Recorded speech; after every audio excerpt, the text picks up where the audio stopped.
How's it going? Hi guys. So today we're gonna give you our final video at our flat. We don't know where we're moving to, but God knows where we're moving to. We know that our contract's up. So we're going, so we're packing. There's boxes right in front of us. Everything's a mess, but we still got time to film a video and to be positive and trust God, because He knows my tomorrow, even though I don't know my tomorrow. Okay guys? But yeah. Today's video is going to be a really cool one.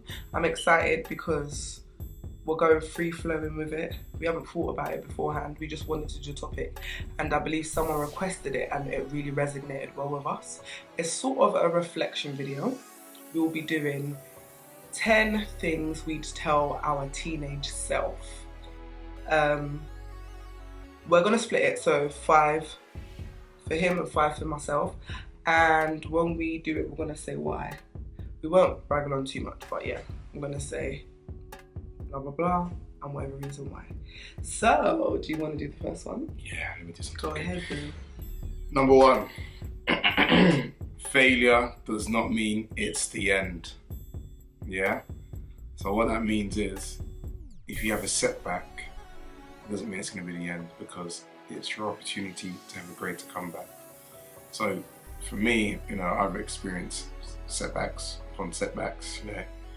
I've experienced whereby, oh gosh, before it's going, when I got my A-level results, perhaps didn't get the greatest results that I wanted, but I still got into uni.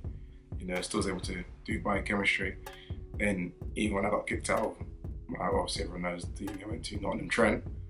Don't worry, guys, we're going to do a video about that. Yeah, I was still able to go, to South Bank and get a degree and end up working for a top pharmaceutical company. So, behind every disappointment is a blessing and an opportunity to get your comeback and your great reward. When I was growing up, my dad always said, he said, every disappointment is a... What did my dad always used to say? I always used to rinse it. Look at me now, I don't remember. It's a blessing. He used to say every disappointment is a... Every disappointment is a blessing. Behind every disappointment is a blessing. Literally, that's what but my dad used to say, like, he wouldn't allow us to be discouraged about things that maybe he knew that tomorrow would change because we were young. He used to always be like, no, every disappointment so is a funny. blessing. I'll never forget when I was young, when I got my A-level results, and they were talking about on Sky News, and it was like the guy, Eamon Holmes, the guy does Mrs. and Mrs. His wife. And I remember what he said. That gave me some encouragement. He was like, yeah, I got rubbish at A-levels and here I am today, I'm a newsreader. And I was like, yeah, it's not the be all end all, like, you know what I mean? Especially I got mates that didn't go to uni and they're very successful. Yeah. So what I say to you people, like, don't beat yourself up if you don't get things the way you want it to get. There's so many different routes or so many different roads to get to where you need to get to, and focus on your lane and stay in your lane. Don't compare yourself to the guy on your left or the lady on your right. Yeah. Ooh.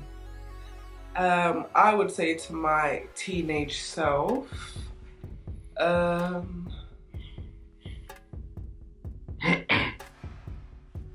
say to my teenage self, you won't feel rejected forever. Cool. Reason why I'd say that is because until I was a little bit older, I wasn't able to acknowledge or notice that I had rejection issues, and they stemmed from various things in life growing up that maybe I didn't realise, but with reflection, prayer and counselling, I did realise that I had a lot of rejection issues, a lot to do with the relationship or things I saw growing up. Kind of like not to say that I didn't have a bad upbringing. My mum is a rock star. Like, literally, everyone says this about their mums, but my mum's a rock star. Like, she's amazing. She literally has instilled within myself and my siblings the most amazing qualities in terms of being hardworking and doing for your children. Like, I haven't met someone else's mum that can say that my mum treats every single one of her kids equally. If she could do for A, she'll do for B and C and D, and there's 4 of us, and I'm the youngest. So yeah, she's amazing, and I would say I won't feel rejected forever. and that you're gonna grow to understand that God's love supersedes every other man's love, and He will never leave me nor forsake me. He will never reject me. That's it. Yeah, that's a good one. Okay, so next for me is worrying doesn't add anything to you. Literally. Stop worrying about today, stop worrying about tomorrow. The fact that you are alive, the fact that you are breathing, God has given you the opportunity to go out and do what you need to do. Literally for myself, I remember I used to always worry about, oh, what about this, what about that, or I haven't achieved this yet, I haven't done this yet, or oh, look at this person, look at that person, they're doing X, Y, Z, but yeah, I'm not doing nothing like that. And when I was able to G-check it, or when I was able to, listen to the word and have the word minister to me, I learned like, why am I stressing myself for? That'll do nothing for me. It's not going to change my circumstance, my situation. Yeah. The only way I can change my situation is by actually being active and getting up and doing something about it. And not just being active, I need to pray on it, not need to pray on it and to do something about it. So yeah, stop worrying and write your vision down as to what I'm going to do to change my situation or my circumstance. Yeah. And yeah, that's it, literally. Stop worrying and be a doer, because doers get results.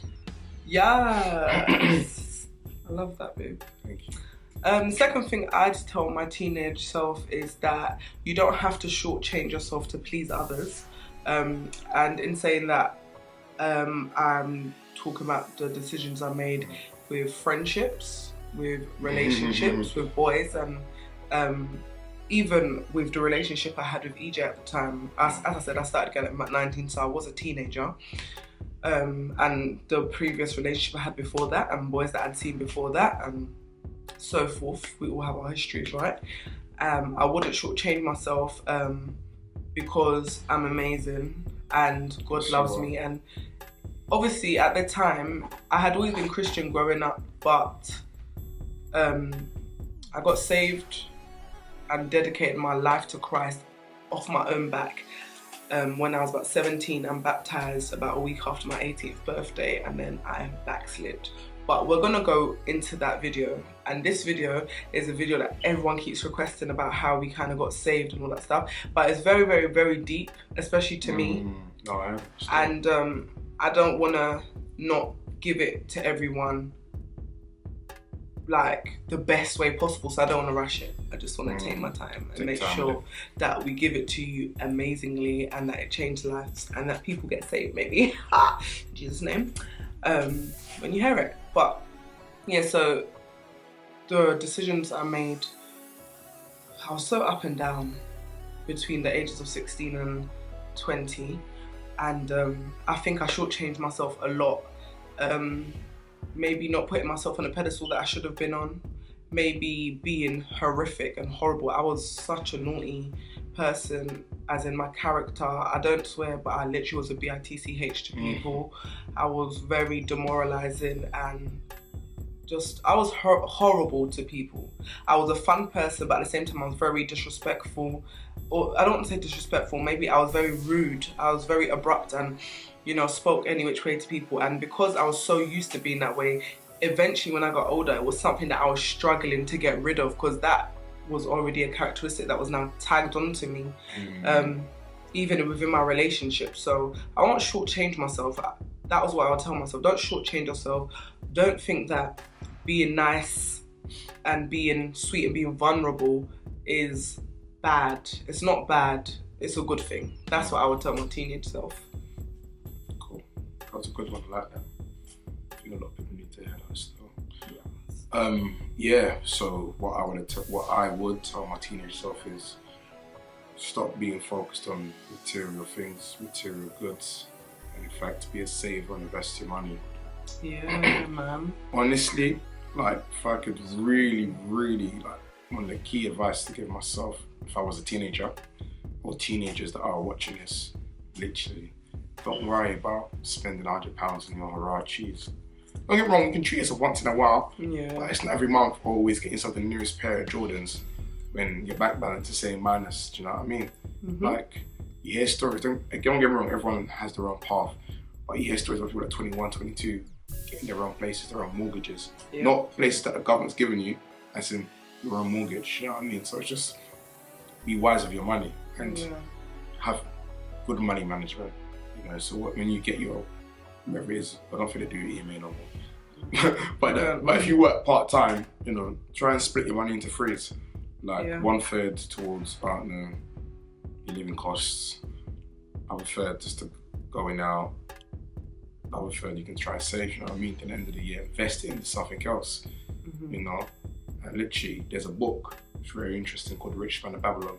It talks about that, so, you know, when you get a chance, read that, literally. So don't splash, save your cash. Sorry. There goes my I phone. just dropped his phone, guys. So I just up.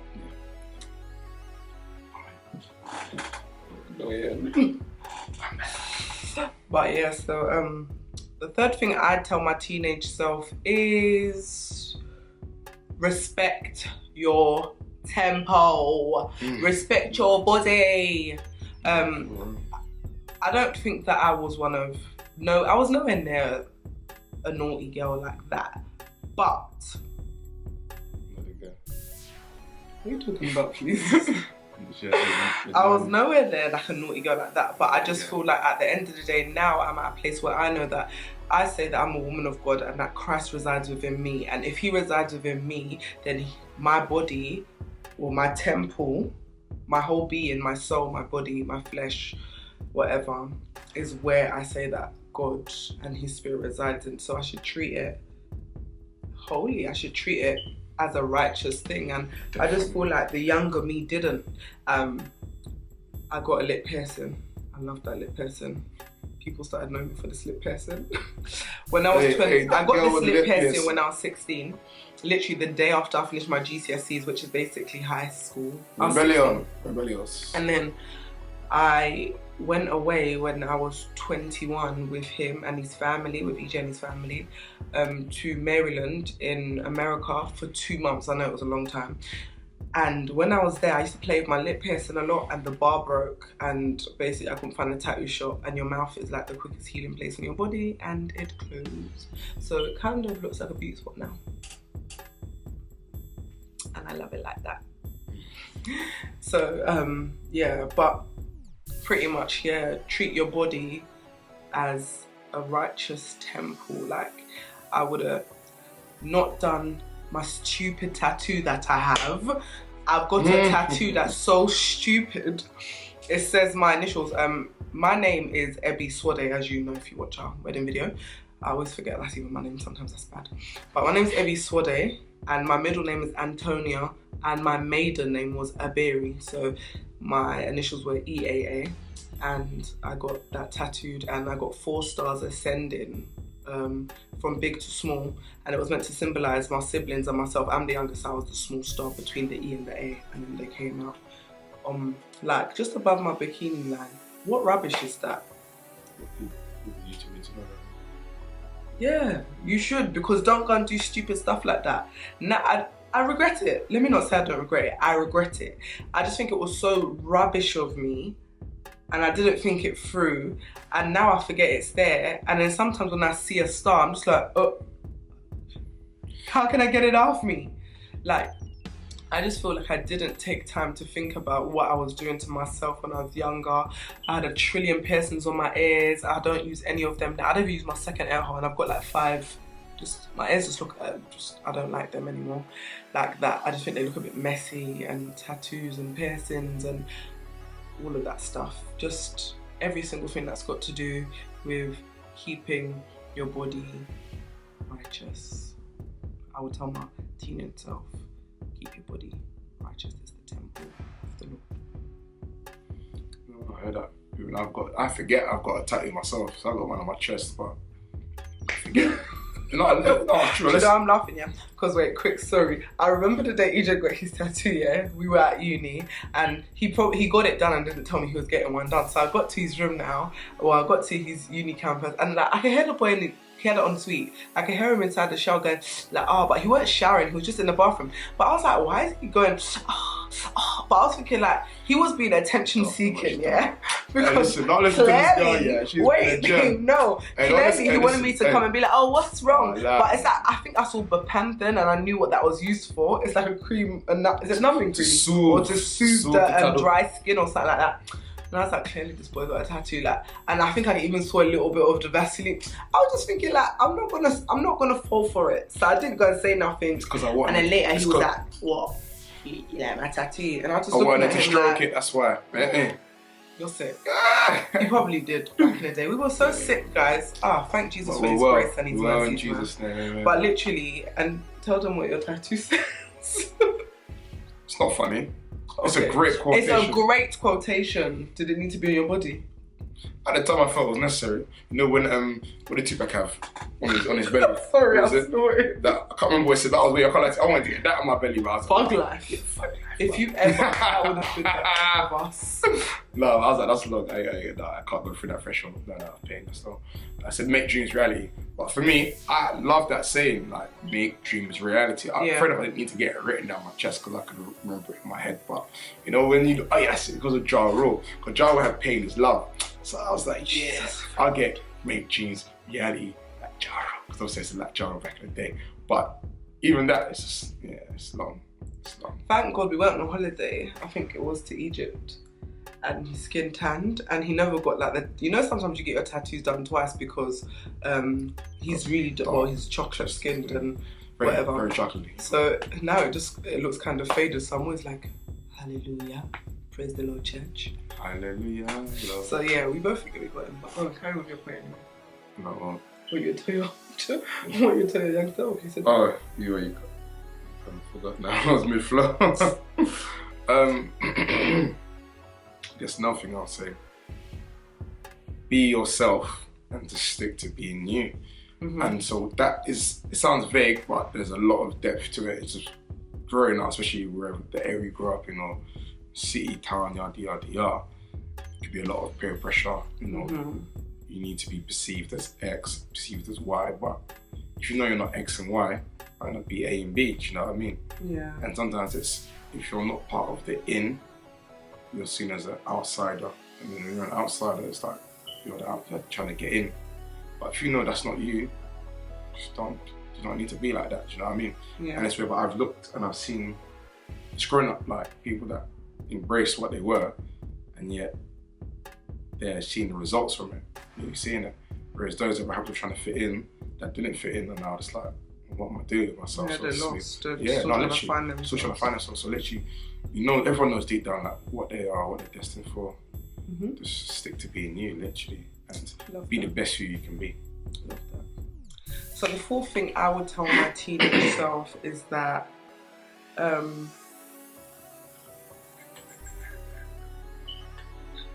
like, God's love is perfect.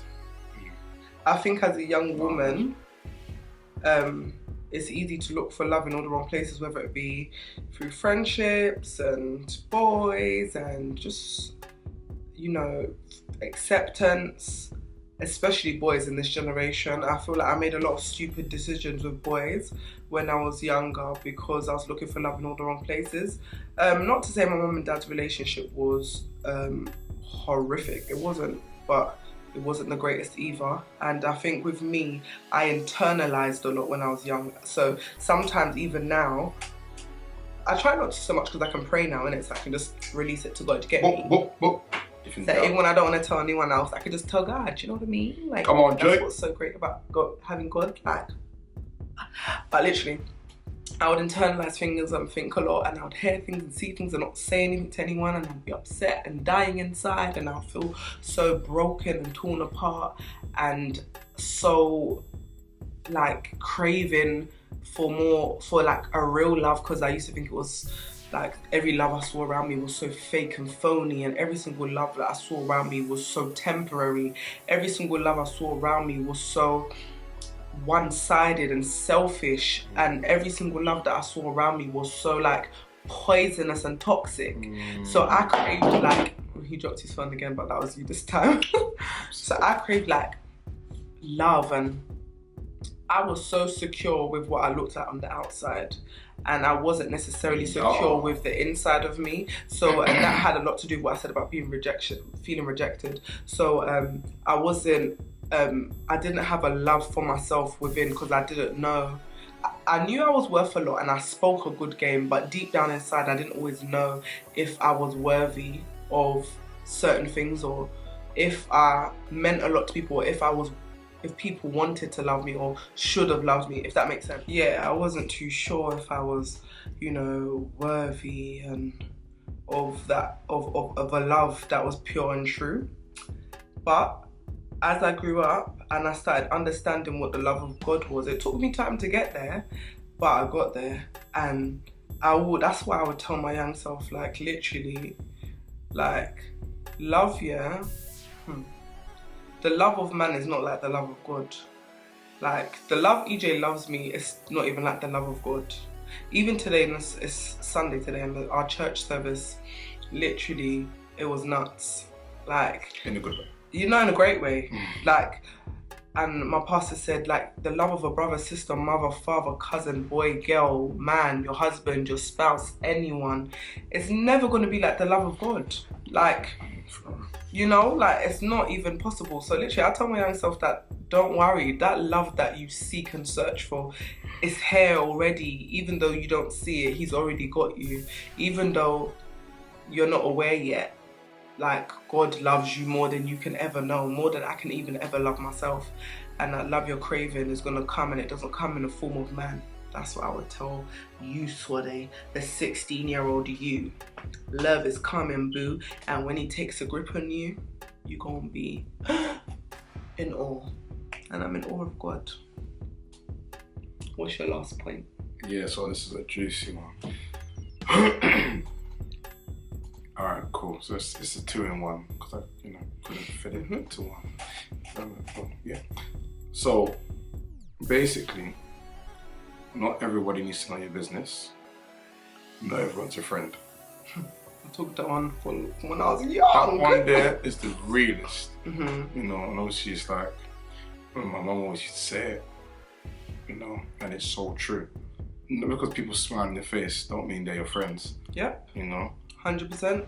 Just because they seem interested, just because they seem like they're there for you, doesn't mean they're really there for you. When people act like they're there for you, but secretly they're wishing for your downfall. Do you know what I mean? So sometimes just don't blurt out everything you're doing.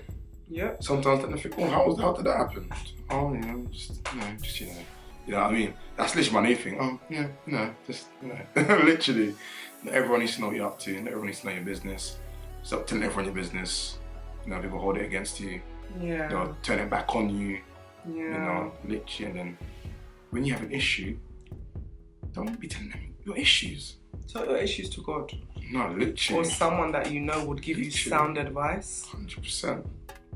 But that's what I would definitely say to my younger self and to my future children. Even to those that the young ones that I talk to or mentor, so to speak, I'll tell them the same thing. Like, it's not your business. Literally. Put your trust in God. It's a song we sing, He will never let you down. It's the truth. Man will let you down. Your mom, sister, auntie, friends will let you down, but God will never let you down. Yep. Boom. The last thing I would tell my teenage self is being the loudest doesn't always mean that you're the greatest. Oh yeah. Okay. Like, I can still be very loud and obnoxious now, but obviously I've matured, so my obnoxiousness, I'm not obnoxious around everyone. I only do it to like be funny and silly in front of my friends. And I know that my character's still going through pruning, meaning like I'm trying to still be a better version of me, but I guess that's going to be a lifetime goal. I'm going to always try and be a better part of me. There's never going to be a place where I'm going to be the best me. Like, every day I'm trying to be the best me, and tomorrow's best me is going to be better than yesterday's best me, if that makes sense. So I used to be the loudest, guys. I wanted to always be the last one heard, first one heard, only one heard. I wanted it to be all about me. Sometimes I still have that about me syndrome. But I pray about it all the time, because it took so many years, to get that characteristic. So of course it's going to take years or time and patience to get rid of it. So the loudest is not always the best. Sometimes the quietest person is the person that's loved the most. Not necessarily loved, but that's the person that people love their character, if that makes sense. So I'd be loud, funny, bubbly when I joke about someone else's expense sometimes, and I just think it's such a wrong way to be when I reflect on it now, and I pray that no one's ever like that to my kids. As I said to my teenage self, being the loudest does not always make you the best, okay? Just because you're loud and everyone can hear you doesn't mean you're the greatest at doing something. You know, sometimes just practice. Don't be jealous, don't be envious, go for what you want to do, and when you practice and put in work, you will become perfect. And even if your perfect is not as great as someone else's, your perfect is your perfect. And I'm in my lane now. I believe that I want to stay in my own lane. I work towards being in my lane. I'm inspired and encouraged by others, but I'm not in competition with anyone but myself, because at the end of the day, what God wants for all of us is so different. Word. You know, and literally I feel like with me saying to my younger self that the loudest is not always the bestest, I think that's because I had a competitive spirit.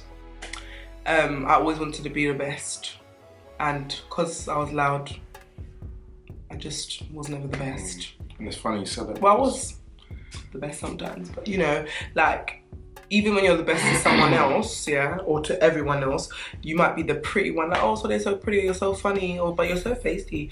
Like, I wasn't the best to myself, and that's what I'm trying to say. Like, when I looked back, or when I was in that moment, I didn't feel the best. So, no, I wasn't the best. I don't care about what everyone else says I am.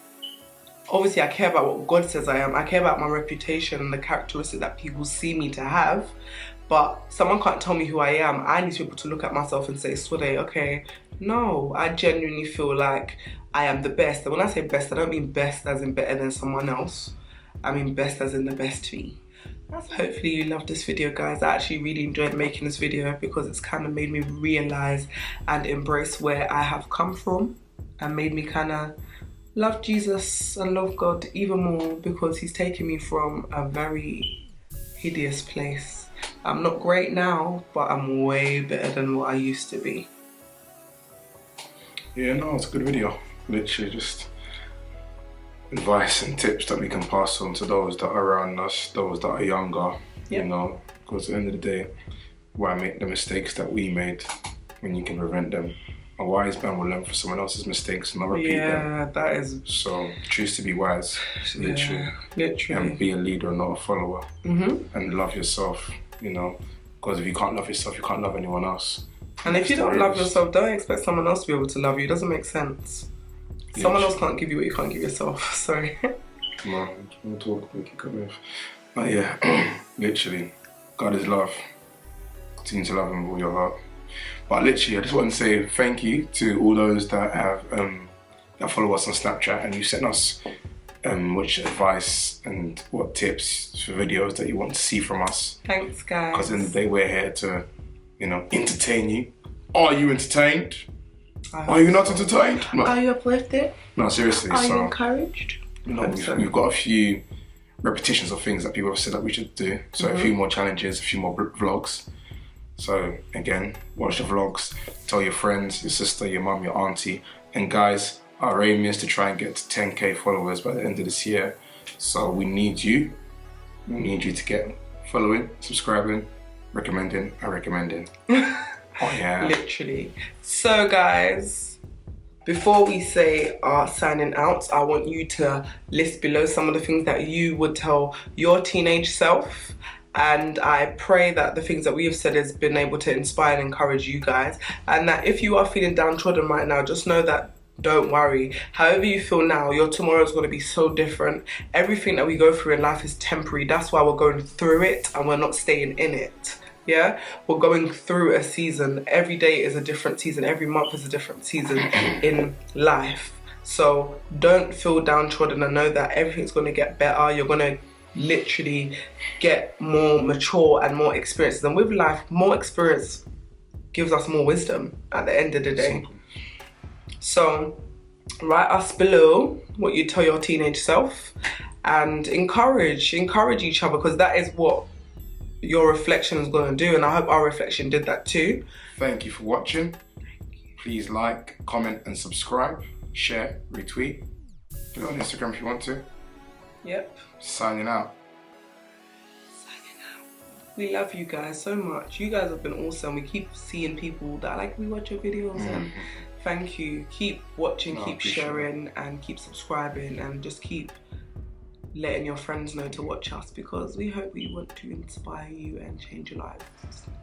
And to all the man them that watch it and keep telling me they watch it but you don't comment, please comment, you know.